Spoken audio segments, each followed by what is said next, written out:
have a little show on Bravo that I'm very, very, very proud of. And I take over other people's businesses. So if you've ever heard of Gordon Ramsay, I'm like him, but I'm gay, and I'm hotter, and I'm way meaner.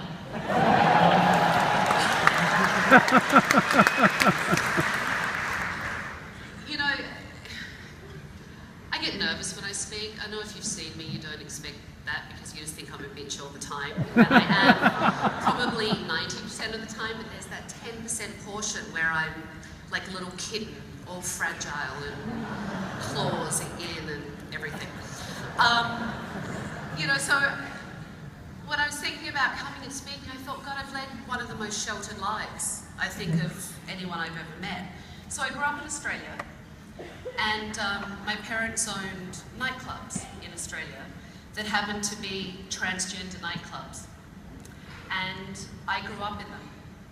And, you know, it was extraordinary to me because when I say I was sheltered, I really was, but I was at extreme shelter.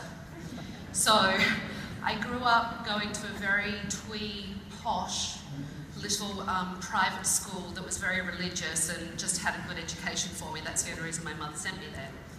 And at night I went to these nightclubs, and I was a really fat, obese child. And I got just picked on and bullied at school all the time. And I would go to the clubs, and I had probably 25, 26 aunties that took care of me. And they were wonderful. And they made me feel special and valid and smart and beautiful. And they taught me how to wear 6.5-inch heels and have fabulous hair and long eyelashes and do really great makeup. And I am forever indebted to them. And, you know, the thing that was interesting is it really was just normal for me. That was my life, and it was normal, and I kind of thought that everyone lived that way.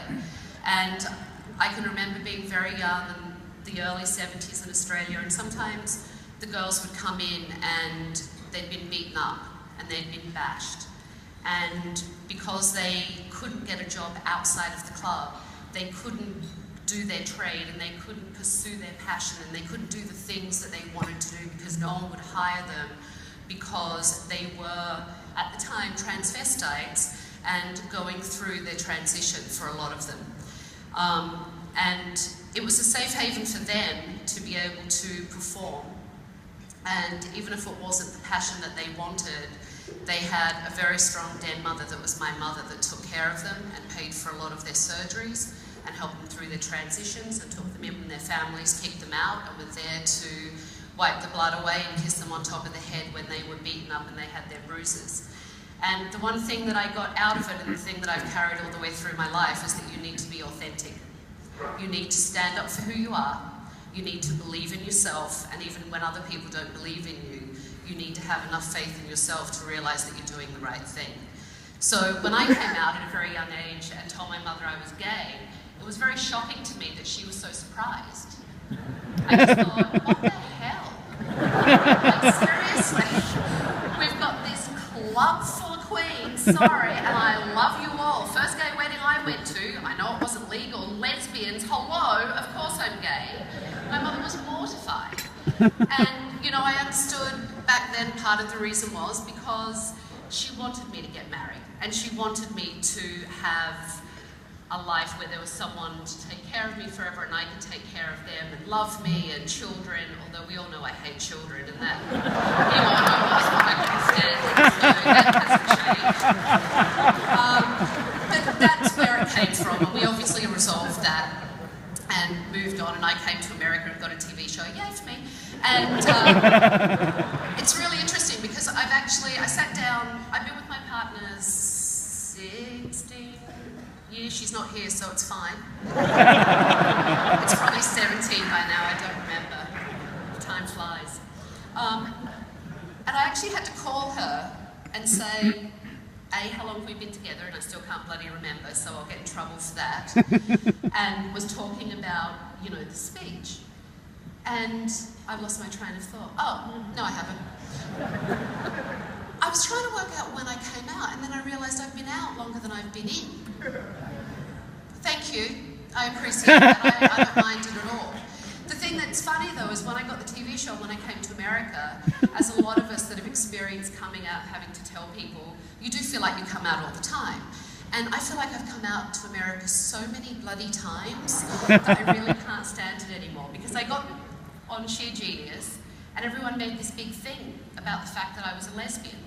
Then it was all over the press that I didn't look like a lesbian, and I wasn't sure what I was meant to look like and how I was supposed to act, and then I got nervous and paranoid. I hadn't lived there that long. Why didn't I look like a lesbian? I wanted to look like a lesbian. Then I got my own show, and then all of a sudden it all dragged up again. It's like, oh my God, you're a lesbian. You just came out on national television. I was like, no, I didn't. I've been out forever. I don't know why you say that. Bravo, of course, were very happy, and they just kept telling me to come out a little bit more frequently. And if I could hit people and scream at them and rip their wigs off while I do it, they'd appreciate it.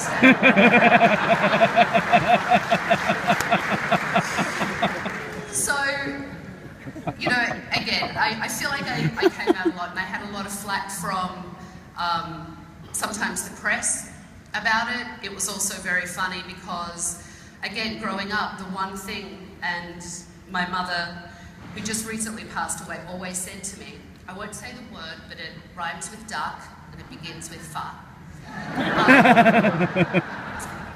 To tell me to go and tell everyone to go duck themselves, because I was special, and the most important thing to do was to live your life with integrity and to be authentic and to be who you are, and just to keep following that. Even when no one else liked them, they could all go to hell and kiss your ass. And that is how I've lived my life, for right or wrong. Anyone that has seen my show, and all of you in the room that are HR people, know that I'm a nightmare. I'm so glad I don't work in corporate America, because it would be so bad. Could you imagine? Thankfully, I picked a profession, which was hairdressing, that it was okay to be a little different and quirky. Otherwise, I'd be so screwed right now. But the thing that's fascinating is having the show and talking about being out in the press, talking about a business, being a businesswoman, and writing a memoir. The overwhelming response I've had, not just from the community, but from young people reaching out to me. The emails I get on a daily basis are phenomenal to me. And it's always amazing because at least once a week, without exaggerating, I get an email from someone older that will tell me I'm in my 40s, sometimes I'm in my 50s, 30s, mid-20s, and I can't find my way. And I want to come out, but I don't know how.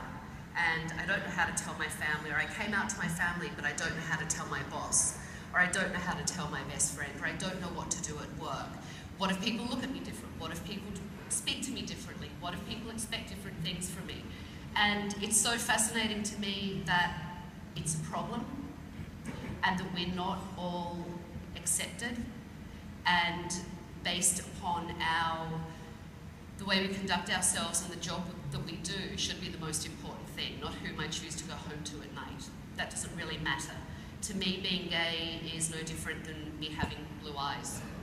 I'm 5'6"-ish, 5'9" when I wear really good heels. I'm sometimes naturally blonde, but haven't been for a really long time. I have freckles. I'm 47 now, and I'm a lesbian. And that should just be accepted. I shouldn't have to announce it. I shouldn't have to come out to the American press every 5 minutes. I shouldn't have to do anything except be truly who I am and be authentic enough to live the life that I've always wanted to live. Be proud of who I am, treat people respectfully, treat people kindly, help raise people up and make them better, and help leave an imprint in this world so it is a better place for all of us. And that's why I'm honoured to be here, and thank you for asking me, Sleaze, because that's what you do at Out and Equal, and it's amazing work, and thank you for having me be part of it.